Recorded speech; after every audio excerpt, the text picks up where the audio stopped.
And here we go in 5, 6, 7, 8. We're season 4. Are you so excited to be here? Whoop, whoop. So excited. I can't believe it's season 4 already. Season Wow. 4, but I mean, by traditional standards of a podcast, we're like on season 11D because I feel like Yes. we our do 1 season's million a lot. episodes. Yes. You know what we are? We're the Law and Order of Yeah. podcasts. Their seasons are like 22 episodes long. They're going forever. We're the Law and Order SVU of podcasts. Oh my God, Like, that's exactly it. Oh my, it feels good to be back. I feel like I was looking back at our episodes and I was like, when was the last time that we actually recorded? I think the last time we recorded was with Jenny Bavinger in end of April. I don't think I was even on that. So I think I'm even further back. I know, but it also feels like yesterday, but I'm happy to be back. Welcome to Smart in Public season 4, everybody. Yeah. This is the podcast where we talk about business, careers, and life through the eyes of PR and comms people. I'm Katie Boyson. I'm Katie Dovesey.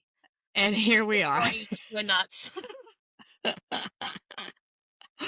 So, well, let's just like have a little bit of a catch up because the last time I talked to you, also confession everyone, last time I talked to Dovesey, we actually recorded a season 3 closer of the podcast.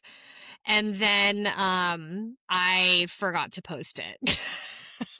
We're really killing it. These let's have a little catch up. I can't even remember what we caught up on that, but like, let's call this season 3 is done. We're on season 4. Listen, we're on season 4. We've been busy. We've been working heaps. I've been traveling heaps. I moved to San Diego. I've made it my entire personality. Yeah. So loving the beach life. Dovesey has been traveling to everywhere in the world. And been a lot. Yeah. Yeah. I think the last time we caught up since then, I think I've done Taiwan, maybe Japan again. I can't remember where I've been, but you know, the wonderful state of Canberra. I've been to Canberra for sure. Why don't I think that for the Americans in the crowd, I described Canberra as like Sacramento. It's the Sacramento of Australia. So if you know, you know. So it's probably in characteristics of Sacramento. Having never been to Sacramento, I'll just take your word for it. But it's our version of Washington DC in that it is where our parliament is. It's a lot of the defense folks down there. So we have an office down there. I'm down there a bit, but listen, it has a reputation of being just a little bit boring. I don't agree with that reputation. I think it's a nice town, but it gets a bad rap. Listen, I went there one time on what I like to call a field trip with Dovesey and her husband and a few of our other friends as well. Yeah. Why did we go there in the first place? I think it was honestly Canberra. I think. No, it was Easter. We were staying in the house near Canberra. Yes, and then we went home through Canberra. Break. Yes, it was Easter break. And then we decided, since you hadn't seen our capital city, that we should take you. They took us to the Telstra Tower. I got a T-shirt. Yeah, Telstra Tower's closed now, by the way. It's still there, but you can't go in. So we really peaked when we took you. We took Parliament House. We got a photo in front of Parliament House, which is like a photo in front of the White House, except less exciting. And I feel like another highlight was they made us go to the U.S. like main consulate that is there in Canberra. We drove past the embassy. Oh, sorry. That's right. The embassy. Yeah. And so we are driving there. We're driving past like all of these amazing other countries' embassies that are in Canberra. So like, and they have like these very beautiful, like very on brand, like styled embassies for each of the countries. I'm wondering what you're going to say about the US one. And so then we roll up to the US one and there's like a fence all the way around. It's like a white embassy up on the hill. There's like armed guards out front. And I was like, this also feels very on brand. Oh yeah, it's very on brand. It looks like a house out of like Home Alone or something like it's like a very beautiful house building. And yeah, the security is high. It also, I think, has the most land of any of the embassies, which feels right as well. That feels very great. Yep. But Hmm. fun Hmm. fun fact, I recently joined and went to the July 4th celebrations and the 250 celebrations inside the US embassy. And it was fantastic. We had some product on display and we were part of the celebrations, but I'd never been inside, so that was cool. It's beautiful. And but what was funny is in the preparation, we were kind of talking about the different displays because like a whole bunch of American companies come and like display stuff and it's really fun and Hmm. cool thing. Um, it's kind of like the Canberra ticket you want. Like it's like this good party that they throw. And they do fireworks and everything. Like it's a whole thing. It's really good. Yeah. But it was funny because we were talking about alcohol because there was like a Jack Daniels, what do they call it? RV. There was going to be like stuff like that. Oh, like And a taco truck, but drinks? yeah, yeah. And so at one point we were talking about like what display we were going to have and what we were going to do. And then I was just on the call as like, the the comms marketing person to just shoot down all ideas. And I was like, oh, but like, what are the rules around like serving alcohol? Like, and then they were like looking at me like, and then they're like, we're on American land. There is no RSA. I was like, what? And I'm pretty sure they were joking, but it was just Oh, funny yeah. because it's like, yeah, it's American. Once you are on the embassy, it's sovereign American land. Now, did they, for the 250 celebration, did they have UFC also on the grounds at that time? Was there MMA They did fighting? not. They did not. But listen, it was a good time. Shout out to the U.S. Embassy in Canberra. It was a good event. They Like know the how to Prime Minister roll. came, like it's a thing in Canberra. But the who's Huh. who. The who's who were there. And I if you love that. follow Australian politics, Pauline Hanson also came, which Oh, was very fun. controversial. Yeah, kind of like our Trump, if you will. I mean, that's the But best. isn't she like gaining in popularity right now? Like Yeah, her Scotty's party. parents. Oh Yeah, yeah, and just to Scotty's be parents are clear, like, you would not believe it. yeah, yeah, yeah. One Nation is, she's gone backwards a little bit recently, or they say she. Really, for Australia, it's a party system, so it's the One Nation Mm. party. But yes, she is the leader of the One Nation party. She said a few things recently that like really haven't rubbed people the right way. So I feel like she'll dig her own Just grave. recently? Just Well, recently now? Or? yeah, even more.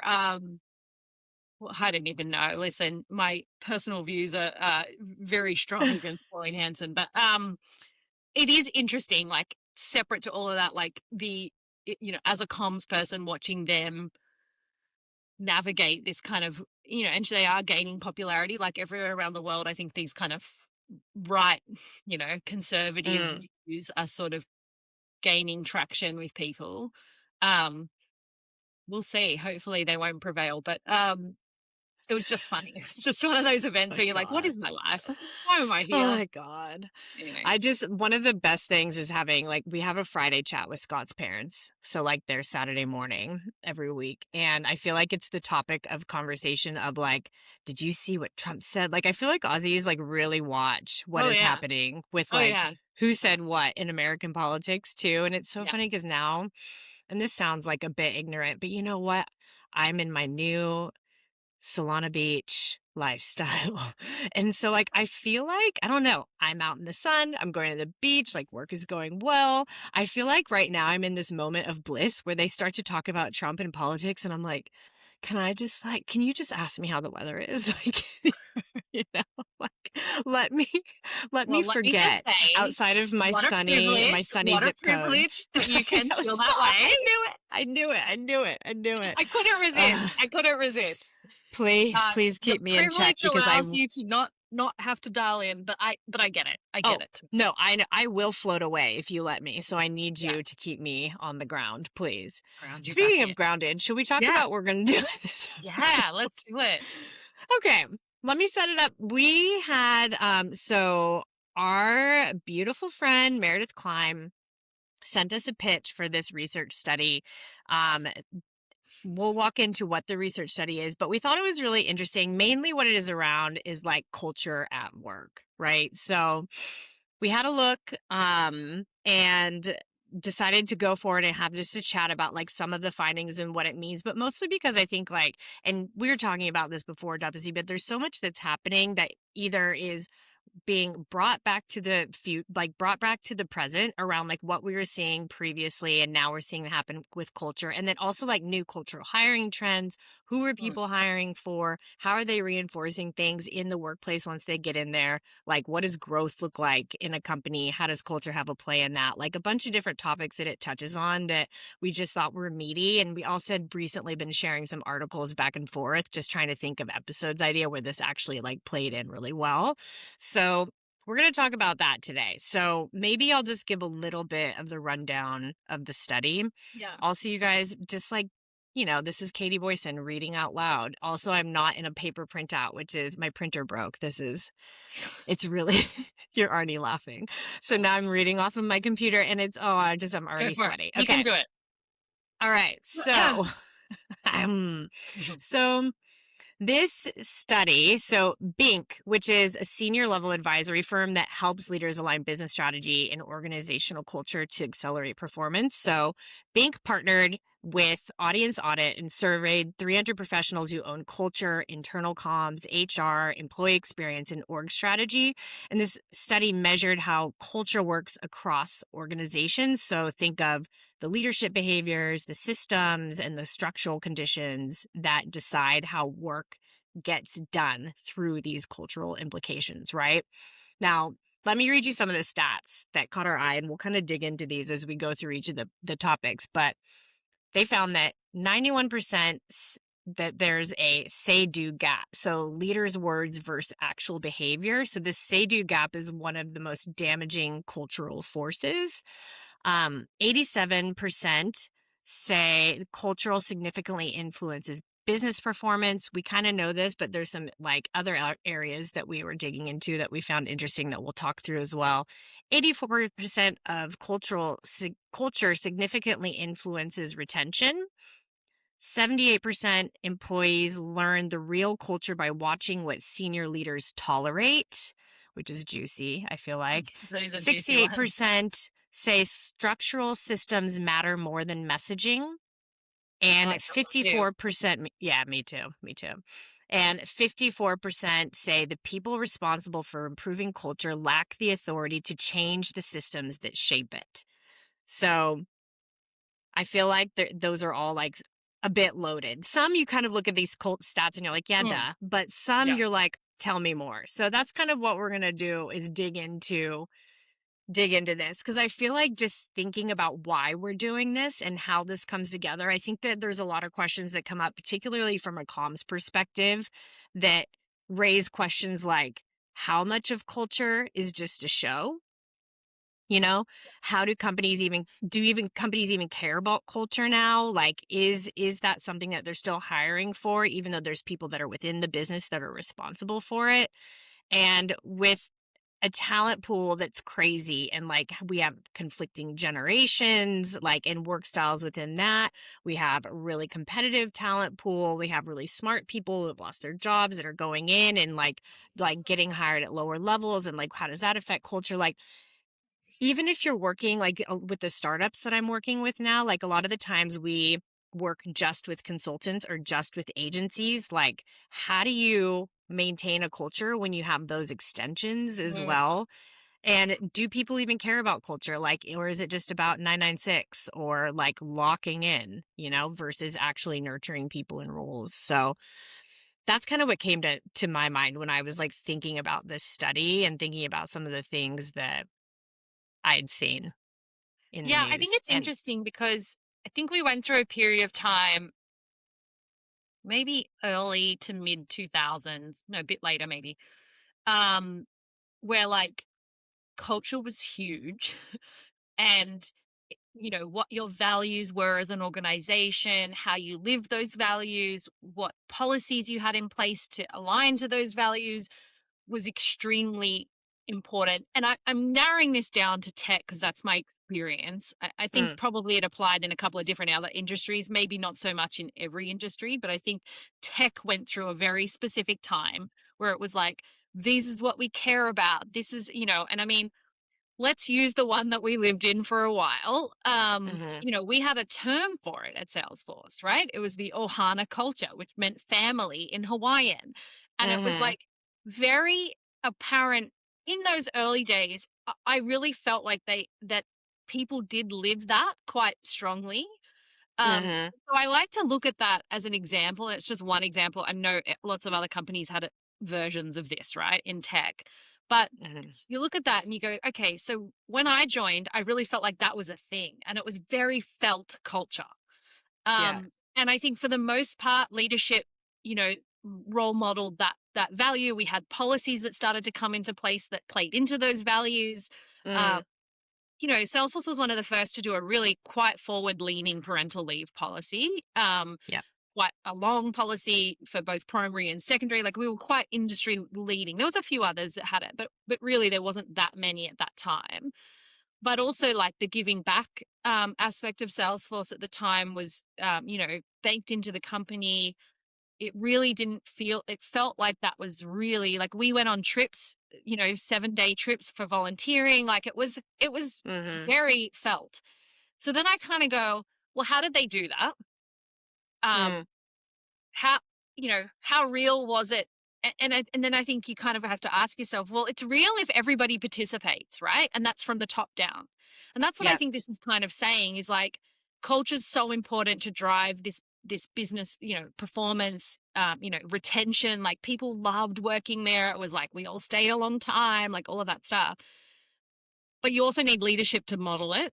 And I think at the Yeah. time that was very modeled. And now I kind of look at, and not talking about Salesforce, but just in general, I just wonder whether culture and maybe link that with values has taken a back seat.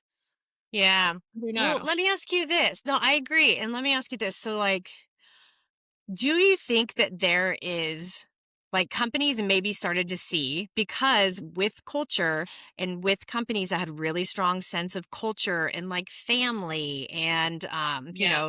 to that depth, what they started to see down the road was that employees started to feel a piece of ownership of the company, which Mm. is great. But when you feel a piece of ownership, then that also gives you the feeling of authority to speak out when you see it not happening. Yeah. So then we started seeing like people like, and I'll just use Salesforce as an example, like when they had like, what was the gun licenses for people that they're selling to. I'm fucking Yeah. this up so bad. You know what I'm Yeah. talking about? Yeah. Like, I think at some point we that they were, had a customer and then people were yeah. speaking out as the employees of like, we do not want to be working for a company that's giving technology to this kind of customer, you Yeah. know? So then that starts to almost backfire because does culture, and this is a big question, does culture feed ownership to a default or to a fault? That I yeah, that's interesting. I hadn't thought about it like that. I think the other thing is like sometimes you join a company and it's like so that's at the really high level. We're talking about like values and policies and all that sort of stuff. Then there's Mm-hmm. kind of the like you join and people are like, oh, it's our culture here to do this, or it's like Mm, at this company we're really X. And you often hear that when you join companies. It's like the unspoken culture of like yeah. it's not in the company values, but it's like Mm-hmm. everybody operates that way. And Mm-hmm. there's like shared understanding that that's what you do at this company. And I think as Mm-hmm. internal comms people, like if we bring this back to like internal comms, you kind of look at there's the messaging that you do as a leadership team at town halls that can reinforce culture. Then there's like I think a really good skill set of internal comms people is to read the room on like what is the subculture that actually Mm, happens, or that people are saying is the culture. mhm, Because I think that, like, and it could be like, it's like we, everybody works a million hours here. That might be the cultural perception is like, you need to be here all the time because that's what we do or whatever. Right. And so I think as yeah, internal comms people, you need to balance like, what are you saying is our culture is just a general, like, these are our values, this is what we stand for. And then how do you start to read the subculture of like what is actually happening? I think yeah, that's really important. And then I think this other piece that we want to get into, and I think is the biggest challenge, is like the say do gap.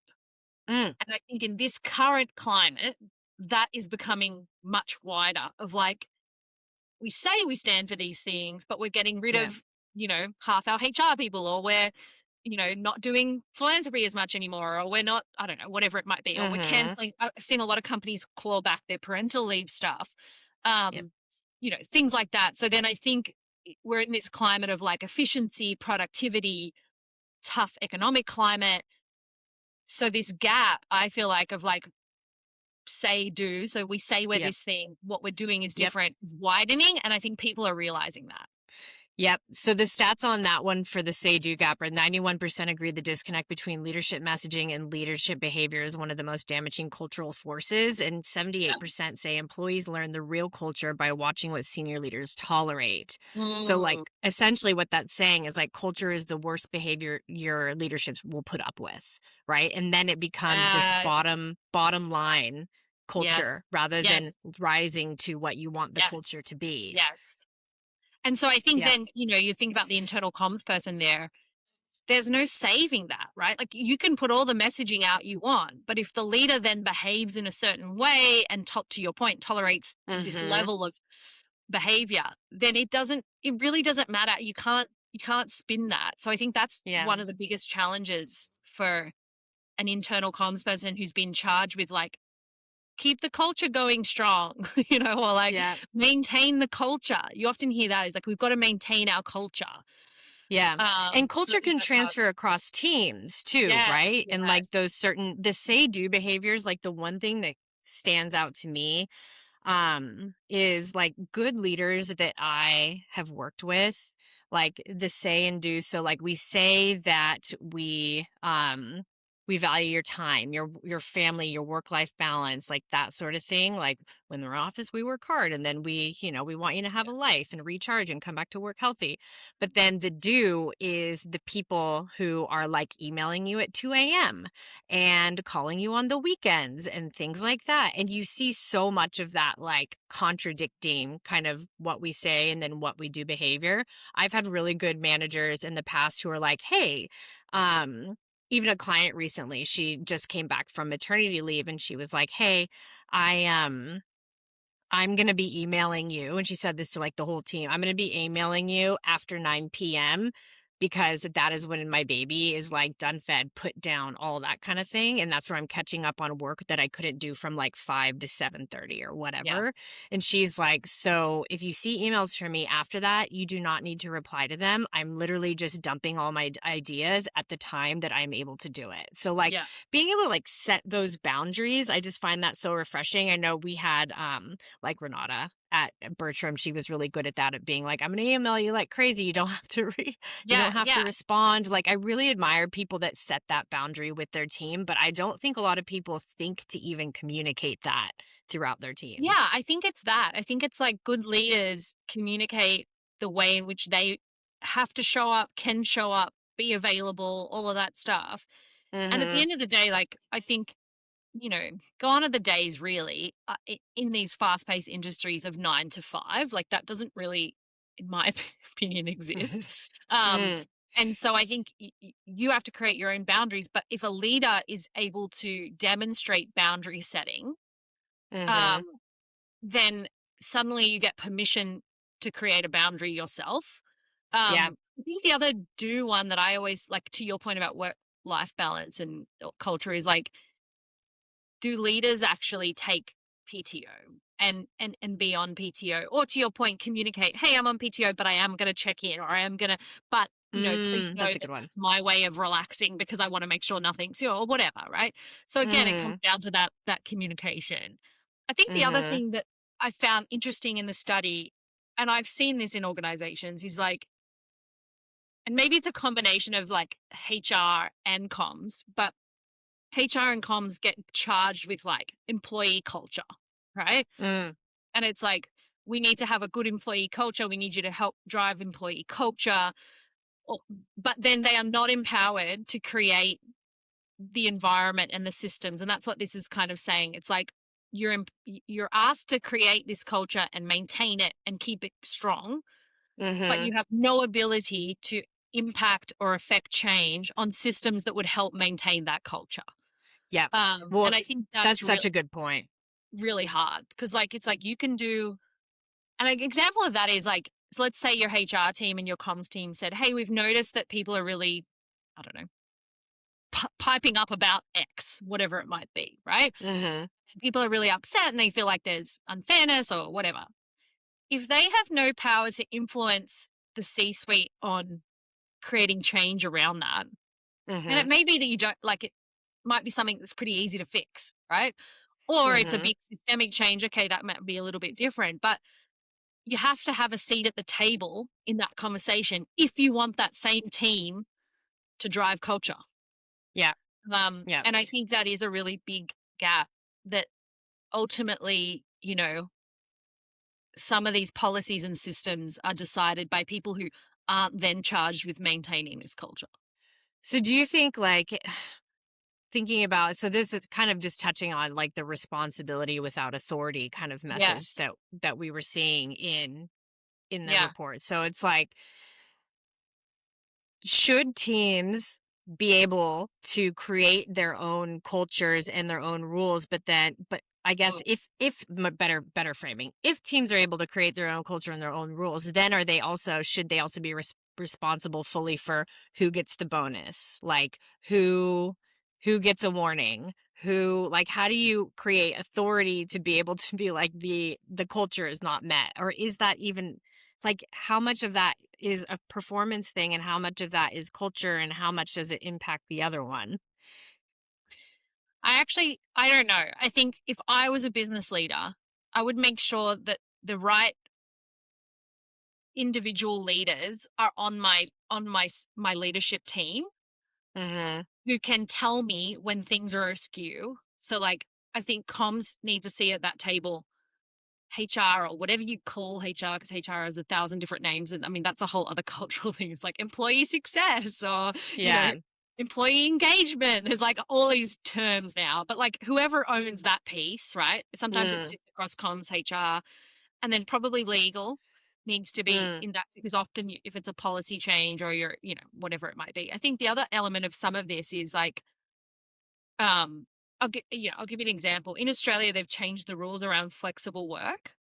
Mm. There's now legislation in place. If you have kids under 5, I think like before school, I think it is before school age, you have a right to ask for flexible work. And then your employer has to reasonably address that. Now, for some people, they can, like, Hmm. it might be that they end up saying no. And some of it is Mhm. like if you have a role that literally cannot, like, the business would not perform if you were not in that role or whatever.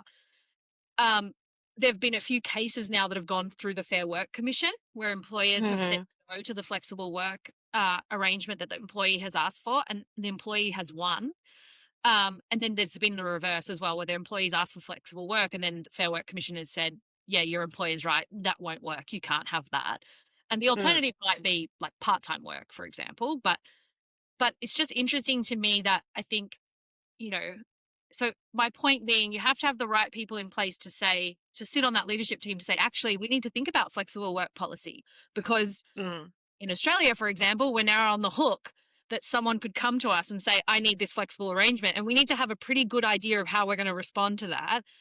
And Mhm. that comes back to this culture of like, do we support flexible work? Is that, and you have to Yep. decide the leadership team, right? Like that's not, but I think if you don't have the right people in the room and if you don't listen to those people when they say, this is going to impact our culture, like if we don't do this or we don't figure it out or we don't have a Yeah. solution or we don't have a policy, it's going to bite us in the ass because we say we're one thing and we're not doing it, or whatever. Yeah. Um, and then the flip of that, I think, is being upfront if you're not that. I think the companies now, and maybe that's the piece, like is like I think the gap, this say do gap is like if you're not gonna Mhm. be that, then don't claim it in your values, you know? Totally.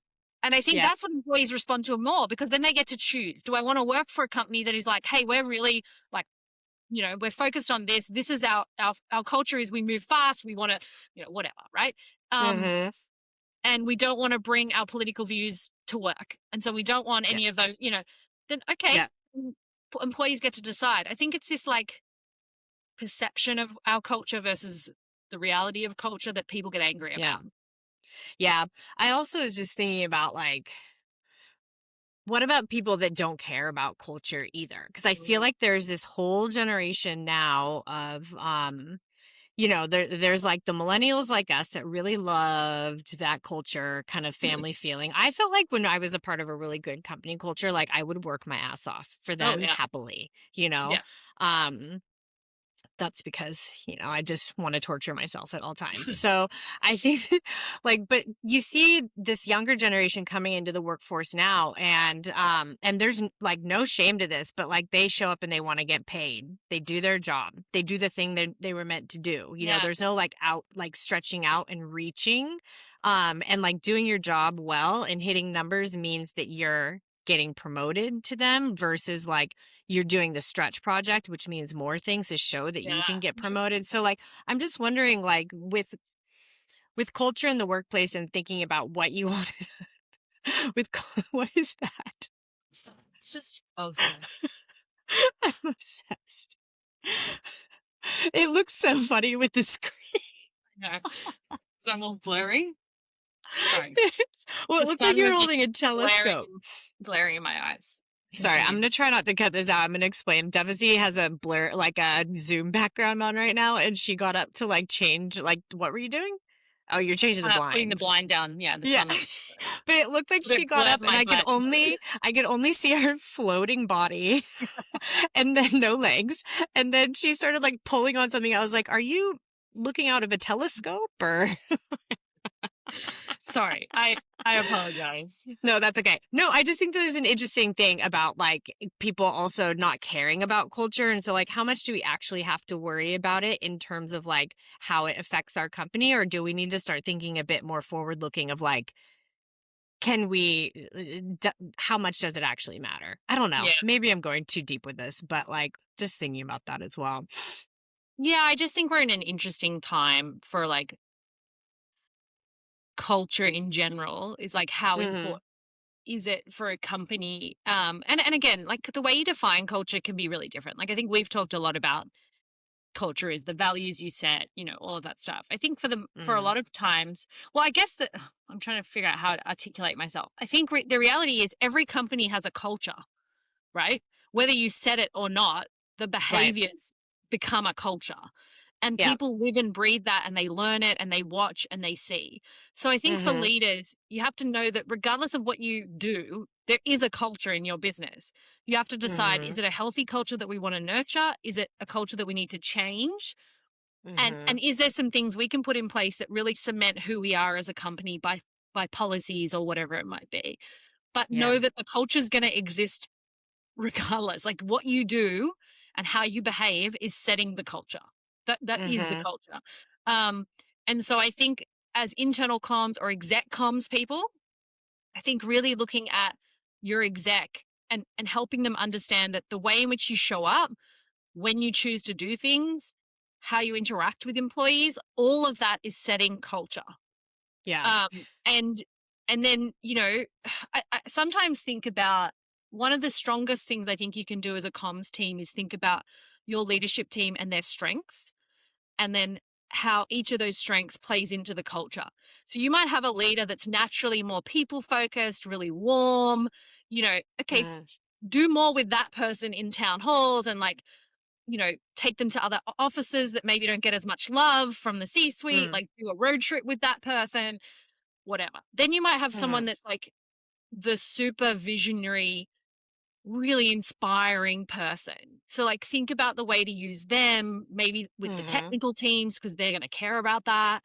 Hmm. I just think you need to think about who is my bench and how do each of them play into the culture so that it becomes this Mhm. like networked culture of like you have different because you're going to have a leader who's better at people stuff, Yeah. definitely, Oh, and yeah. you're going to have one that isn't. And maybe that's okay, right? If you can play them off and you can kind of figure that out. But I think just being aware that culture exists whether you create it or not, it's there. Mhm. And so you just have to figure out, I think, how to navigate that, what you want it to be. And if I was a CEO, I'd be saying, this is what we know is our kind of existing culture. Here's where I want it to get to. So what do we need to put in place, and who do I need to empower to just go do that and create Yep. things that are real that I believe in? You know, Yeah. um, Yeah. I have an Do you example. think Oh, I What love your examples. Absolutely. I just thought this was a really interesting one of like the say do gap. Mm. but also a sign of our cultural times that we're living in. And so I want to preface this with like, I'm not involved. I have no idea of the ins and outs. I'm This is how you literally, know it's going to be a good I've, one. I've read it in the news like everybody else, but I do kind of know the company and kind of, the way in which it's presented itself, definitely in this market, you know. Mm. So my example is Atlassian, which interestingly is going through a bit of a tough time, I would say, as a whole, as a brand. Hmm. AI has meant that they've had to make some redundancies, like a lot of companies. They had two co-founders. One has since left, so they've got now Mike Cannon-Brookes is the sole CEO. Mm-hmm. They were kind of like the darlings of the Australian tech scene. So it's been an interesting. There's a few. If anyone's interested, there's a whole series of articles on the Australian, which is one of our national papers, really going at Atlassian. So I feel for their comms team. Shout out to the comms team at Atlassian. Yeah. But In our thoughts. yep. But there was an interesting case recently where they were making some people redundant, and they had like a town hall or what, a Zoom call with Mike Cannon-Brookes. And there were some employees on that call, and one employee made a comment in their Slack group about where he was dialing in from. And it sounds like he was dialing in from he owns a basketball team in the US, and it sounds like he was dialing in from there. And the comment was like a snarky comment, like, hey folks, like dialing in from my multi-million dollar NBA headquarters or whatever. Which is And having hilarious. like cool. Now, But also, like, would you ever put that on your Slack? no, Absolutely not. but here's the interesting thing. Hmm. Atlassian have a policy that's very public. It's been in the news that they have a no bullshit policy. Like that's their Mm-hmm. tagline, right? And it's very well known in the industry that was how they, one of the founding principles of the company is no bullshit. So, okay, how do you define that? One, because someone else's Mm-hmm. bullshit, okay, cool. Yep. You could argue that this person was operating under that policy, right? Of like, Mm. I'm calling out what I see, which is what a lot of people, particularly Australians, like culturally, it's like, don't bullshit me, don't lie to me, no bullshit. Tell me that Mm-hmm. straight. So anyway, interestingly, that employee got fired from Atlassian. And Mm. the reasoning they said, and again, I've just read this, I don't know the ins and outs, was, inappropriate conduct on a call. Yep. And maybe I can't remember how else they framed it, but quite clearly that comment, and they argued that it was highly personal and that is against their policies because it was highly personal to Mike, which, okay, you can argue that. What's interesting is it's gone to court. She challenged it and it's gone to court and she won. And they Mm. had to give her job back and back pay. Why I think it's just really interesting is because I think it's a good example of like the idea of having a policy and standing by it as a company. And then when it impacts the leadership, Mm. that person's job was on the line. Mm-hmm. You wonder if there's an element of like that leader saying, well, we said no bullshit. And like, by the way, like cop it on the chin. Yeah. You own a basketball team and you were dialing in from there. But Mm-hmm. I just think it was a really good example of the employee won that case, but you got to be careful about what you say you care about. Mm-hmm. And especially in times when things are not good. Like it's all very well Yes. to have that policy when things are fantastic, Yep. but when things are not good and your leadership is being questioned, but you have a policy of no bullshit, like maybe that's not your policy. Maybe you Yep. do want people to not, So I just thought that was a really good example. I don't want to throw shade on Atlassian. I think it's a good company. I do. I think it's a good company. I think they're going through a tough time like a lot of brands. And I think they Yeah. were a tech darling. They Yeah. created a culture. And I think a lot of those people probably live and breathe it every single day. And it's a great place to be. But I think they have a challenge, right? Of this they're laying off people. They're, Yeah. all of that stuff. So I just think it's an interesting case study in say do. Do you know, and it is a really good case study, do you know if Cannon Brooks saw the actual Slack or if it was like raised I to don't him know. after? I Because don't know. that, my mind instantly goes like, everyone should know to just stay out of the comments, right? Like we But stay out of the comments. also, Like, like, is that your culture? So I think this is Mm, okay. So here's my, like, I guess this is where, again, I would imagine, I don't know, I've never worked there. I would mm, imagine that Atlassian has a pretty open Slack culture where people, mhm. I mean, we know there was a channel at Salesforce on The Slack. airing of grievances. I Yep. wasn't going to name it, but okay, yes. Oh, Yeah. sorry. That's it. It's, I mean, honestly, I feel like if Salesforce Ben hasn't written about it, I mean, it's then, probably out there in the public domain, I'm sure. But anyway, there was a channel at Salesforce where you could have a vent, right? And that was part of the Mm, culture to some extent. I I loved know it it. I caused, thought it was so good. listen, talk about popcorn viewing. Yeah. But and it, like all the time, I'd be like, oh my god, this person. It blew Also, my like the mind what internal people would comms post. team. Oh Yeah, yeah, and the internal comms team, gold. Like imagine people gold. feeling free in there, and you can go through and be like, It's okay, this is how essentially people are internal really glass feeling. door. Like that's Yes, essentially what it is, exactly, right? exactly. So I think that's. I wonder whether Atlassian has a similar thing. That would be my guess. Is that it's a Hmm. culture where there's like people do talk and they are like open about their grievances. Whether they have the Hmm. equivalent Slack channel, I don't know. But Yeah. so I just think you've got to realize that if that is Mhm. your culture and that people you've created a culture to your point earlier that people feel empowered and people want to talk and whatever, then you have to acknowledge how to manage that and you have to get a good internal comms team and a good or at the beginning think about how you want to be as a company. And Yeah. I think, there are companies that definitely don't have that. Like, so I just think it's just an interesting, you can't have it both ways. You can't have that and want that open, transparent, Yeah. people, and then not like it when people are not, doing what you want them to do.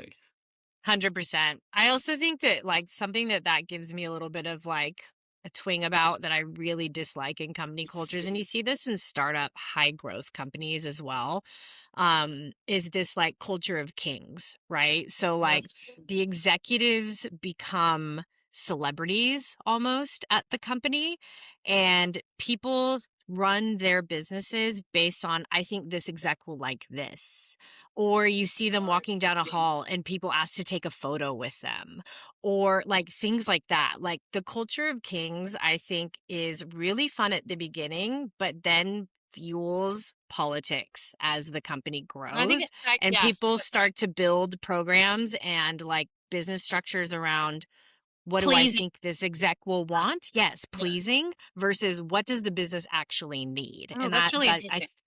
yeah, and I feel like I see that more and more in the startups that I work around. But like it's just a very, very Mm. interesting thing. Do you think the Yeah. same thing happens with female leadership? Have you seen a culture of queens? Yeah, I think I think so. so too. Yeah, I think so too. I've Yeah. yeah, I do. Sorry. And maybe kings is not like, I mean, the right No, phrasing, I but was just like wondering if you see a difference. celebrity exec. Yeah, Celebrity exec is maybe a better way to put it. But yes, I definitely do think that happens with I've women seen it as both well. ways too. That's why I was interested because Mhm. I wondered whether, but I think you're right. This culture of celebrity king, queen, whatever you want to call Mhm. it. I think that happens, and I, it's hard, isn't it? Because at the beginning, it's actually a really good way to hire people. Like it's a, Oh yeah. they're aspirational. People want to be around them. Like it is a really interesting. But you're right. As you get bigger and access becomes more limited to that person, Mhm. people start to get a little crazy about impressing that person. Well, I also think social media has changed everything, right? Mhm. Too. So like these executives come in and they have this social presence already, Yeah. and like a big following, and a lot of people equate like big following to both celebrity and knowing what you're talking about. And so like Yeah. people also want to be photographed with this person to like do their own following or whatever. And Yeah. I don't know. It's just Yeah. No, I think that's a really interesting cultural phenomenon that's happening. I- yeah, Because I do whenever I think that see it in happens with with CEOs of the past. Like if you think about, I don't know, I don't know. Maybe it did, and we just weren't there and we didn't know. But I just yeah. wonder whether, like, the IBM of 1995 or whatever. Like I'm trying to think of, but you know what I mean? Like that didn't really. Uh-huh. It's like this founder kind Uh-huh. of. I think I could be wrong. I mean, I'm not saying those executives weren't like didn't have a presence or anything like that, but I do think it's different. I don't know that it happened like that as much in the I can past. only speak to what I see, but like I just yeah, no, I'm who knows? Like Well, no, like maybe, I suppose you Steve know, Ballmer and like well, Steve yeah. Ballmer and yeah, like I suppose there were like Yeah. equivalents, I was going to but maybe say like to be fair, if you troll through my Instagram, you will see a picture of me and Bill Gates. Like I mean, I saw yeah, him at a conference and I was like, "Hey, give me your which picture." But that I has feel not like that's a aged little bit well, has different. it? Given the latest installments of Oh the old god, you know Epstein what? files, that photo probably hasn't aged well. Let's be honest. Oof. I know. I feel like not a lot is aging well at this moment. Including us. Including us. Speak for yourself. Okay, so here's the other thing, thinking about from a comms perspective too. So like in this report, it's saying that structure beats storytelling. And I think this is one that would be good for us to break down. So 68% say structural systems matter more than messaging. And this is like the communications can't save you bit. Yeah. It's like Yeah. you have to empower that segment or that structure to like but it it's essentially just saying you have to have a system in place more than the messaging that's given. So like you can't have like a plaque on the wall with your values or like you have to actually like have ways to measure it and to be able to move forward with the business there. So like Yeah. I read structural as like the way people are rewarded, the way your policies are adhered to, the benefits you provide, like all of mhm, those things. If you're up there at a town hall being like, listen, we're all about flexibility and, I don't know, whatever, right? yeah. If every single structure is set up so that you cannot offer that, then there's no point of even saying it because people will just go, well, that's not true because I can't do X, Y, Z. Yeah. Or, I keep coming back to that example, but I'm trying to think of like just even compensation or Mhm. bonuses, all that sort of stuff. It's like Yeah, if you that's a say big you're a one. high performance culture, right? And that people have to Mhm. meet a certain standard of performance before they'll be promoted, or you must only be promoted if you've got, a brand new job and it's got a whole different set of whatever the things are that you say. If Mhm. you then promote someone because there's a favorite culture, right? Which happens a lot as well. The Yeah. loudest person, the most prominent person who maybe isn't doing, then people just look at that and go, or the structure is individual managers get to determine and there's no peer review and there's no oversight or there's no skip Mhm. levels between a manager and then their manager to report on your manager and then your manager gets promoted and they're a terrible manager. Mhm. Like those things are Mhm. structural and I think people go, well, you just promoted that person who's like horrendous and you didn't even ask me how I feel about that. There's no skip level, there's no structure in place for me to provide feedback. Yeah. I think people just go, that's not true then.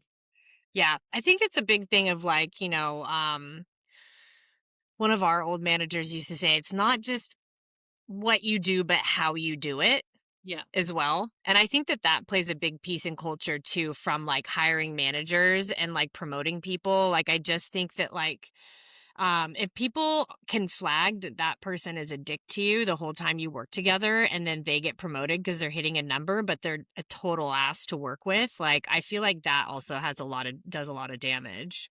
And again, if you've structurally and culturally set it up that all, and you'd never say it like this, but like all we care about is the number, like, that's what we're Hmm. going for, then maybe people go, well, that's the company.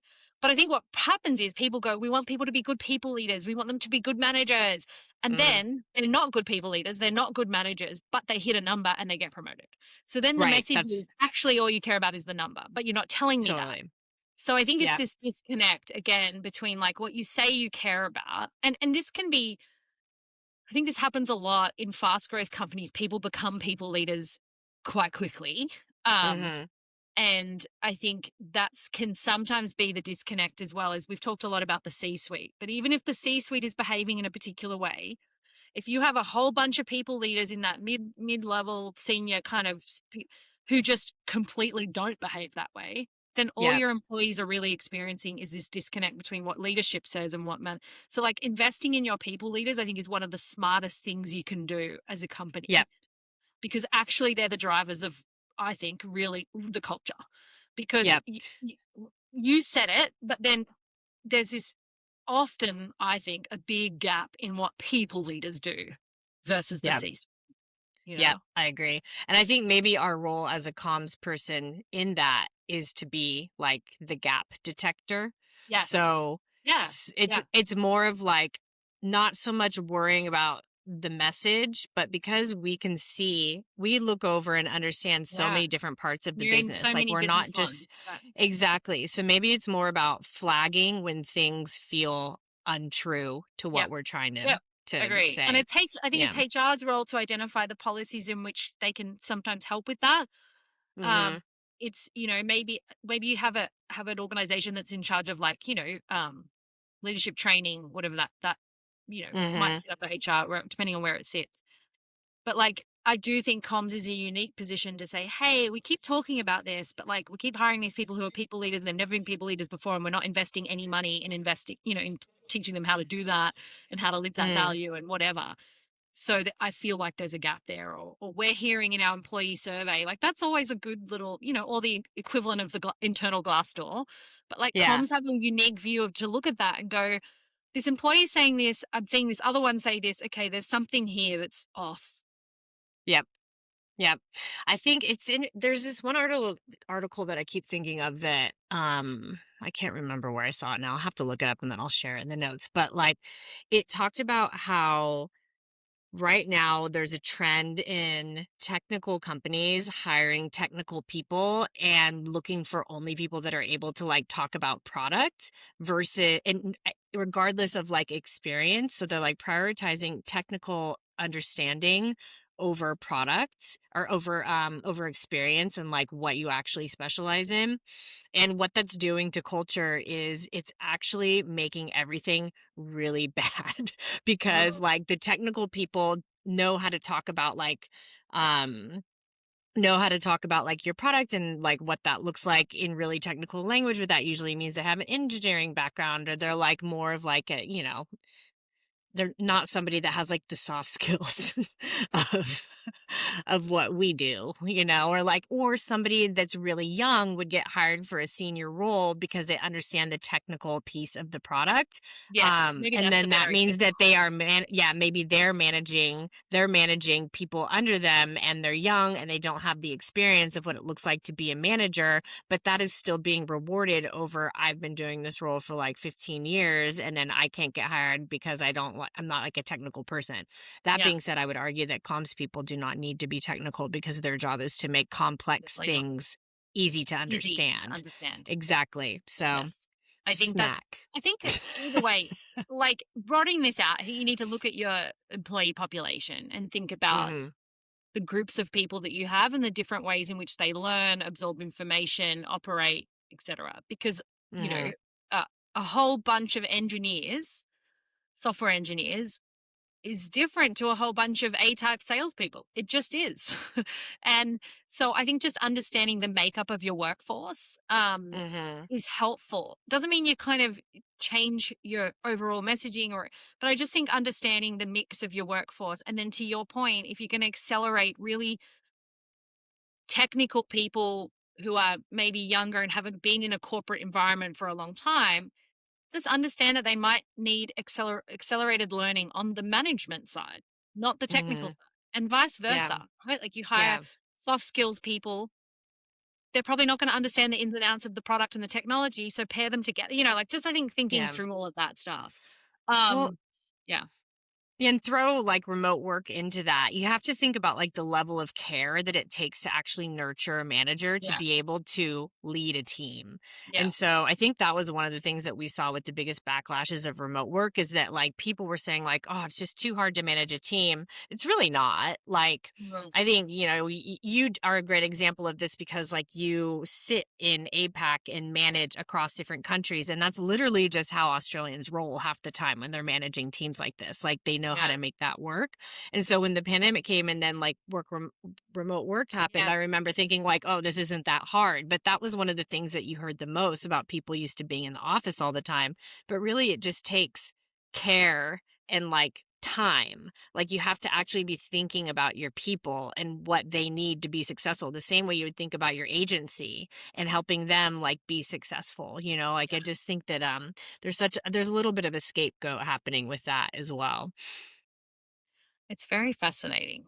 I like I just think we're in an interesting time for culture and company culture. And I think this study, although some of the stats feel kind of like, yeah, sure, I do think it's a Hmm.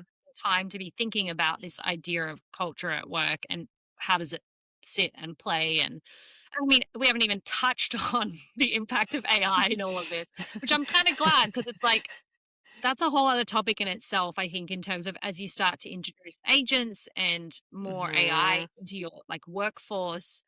Hmm. And there's a whole bunch of companies out there talking about this, I think, really interestingly. And, maybe we should have someone on. But I think that's a whole other level of culture is like, what does that do to your culture when you're kind of integrating, for want of a better term, machines into your workforce? AI is coworkers. Exactly. Yeah. Exactly. Right. Like, what does that mean? Hmm. I don't know the answer to that. So I think that would be a really interesting topic. Yeah, Um, I think so too. yeah. So thank you to Well, Meredith. Shout out to Meredith and congrats to Bink on the study. yeah, Super. thank you, Bink. And thank you, Anne Mellinger, for sharing a bunch of the CEO of Bink for sharing a bunch of your thoughts and kind of Oh, giving us some yes. Thank ideas you. to work with off the back of it. So thank you so much. We love reports. Hot tip for pitching reports to us though. Um, Tell us what the report's about rather than give us bullet points rather than making Yes. us read the I was whole going to say thing and then bullet decide if points. yeah, give us bullet points and then rather than making us read the report and then decide if we Ah, want to do it. So, hot tip on pitching hot reports tip. to us. Hot tip. But we really do love to dive into this kind of stuff. I mean, do we want to kick off with, or I mean, not kick off. Do we want to cap it at doing a dumb in private? Do you have one for I us? have one. I have one. Okay. I probably have 1,000, but this is the one I thought of because it happened really recently. Uh-huh. My husband and I went on what is really a rare occurrence these days. Is a little bit of a date night dinner. And we went to a nice place and, you know, kids had a babysitter, all that stuff.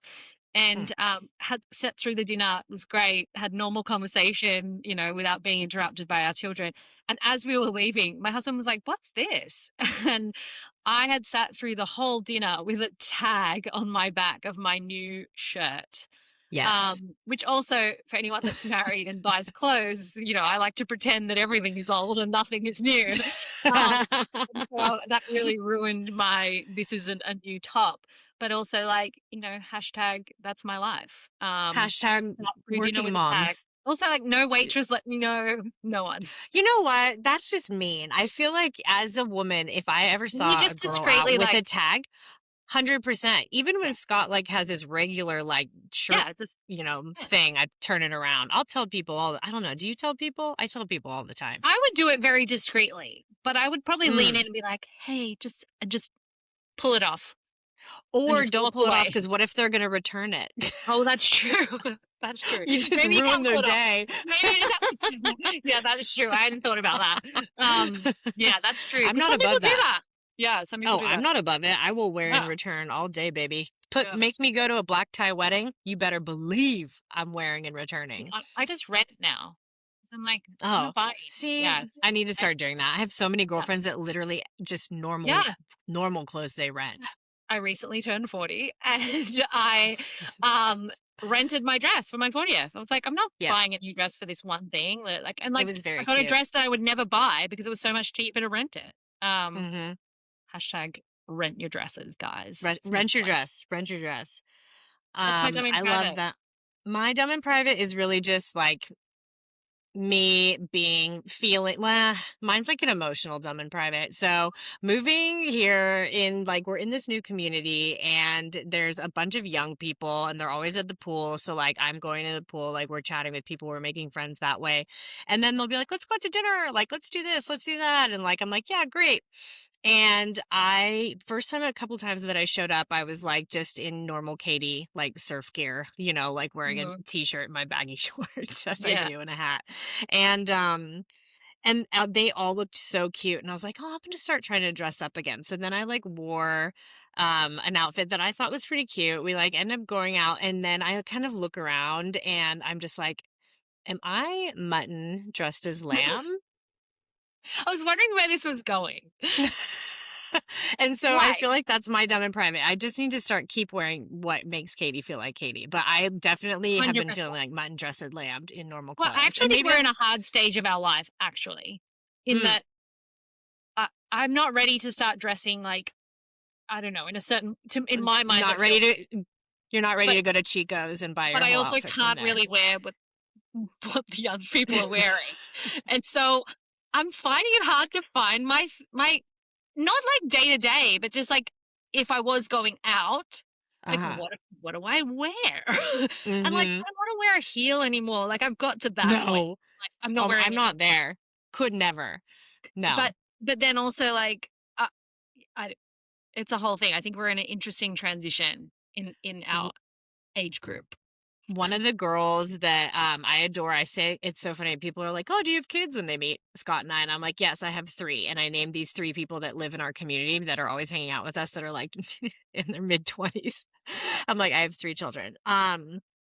And the girl of my 3 children, she has a pair of Jinkos shorts. Do you know I don't what know what those Jinkos are? are. No. Oh, she wore them the other day. So Americans will know Jinkos, but essentially what they are is they're like they fit you at the waist, but they're like the big legged, baggy, like almost like the raver shorts. And it Yes. has like Yeah. the graffiti on the side. Like Oh, remember when we were in like 6th grade, yeah. 7th grade, 8th grade wearing that? And it was like TLC was on the radio and Yep. shit. Like, Yep. yeah, it's that. And I was just like, where'd you get those? And she looks at me, and you're not going to know this, but the Americans are going to die. She looks at me and goes, Zoomies, which is also that era of like skate shop. And Oh I was yeah, yeah, just yeah. like, it's all coming back. Well, that It's reminds me, yeah, all, like when I was growing up, etnies, the shoe were like oh, the yes. shoe Mm-hmm. to have, the skate shoe to have. But yeah, it's all coming back, babe. Everything that Oh, we yeah. wore, peplum is back. Peplum I should, of all things, you know of what? all. If that anthropology beaded like Yeah, costume necklace things comes back, yes. I'm out. I'm out. I Send me feel to like I was out Switzerland. when oh, you know what's also back? Pedal pushers or Oh yeah, no. capris, as everyone's calling them Yes, now. I've So seen people doing the the pedal workout pushers. capris too, So and like the normal work. I'm just like, send me to Switzerland and put me down. I don't want to wear any of that ever. 100%. They lost me at pedal pushers. Hmm.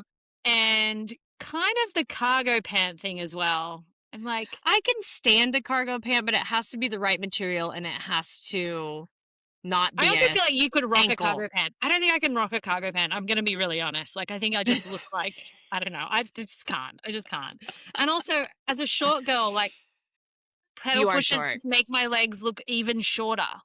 Well, I it just just, looks like you tried to wear an ankle length pant and then it 100% ended up because they don't not fit quite at the right. making it. That's right. Right. So just, if you are under 5'2", 5'2" or under, just no, you can't. Okay, that's just it. Anyway, they're all back. Everything we wore is back, and yet we Anyway, can't we're wear it. 700 years old Yeah, and here we are. here we are. Thanks for listening to our podcast, everyone. If you This is now a and we fashion will podcast. it is now a fashion podcast, but thanks everyone for listening and we'll chat to you guys when do we chat to you next? Next Thanks, week. everyone. Okay. Okay, bye. Bye.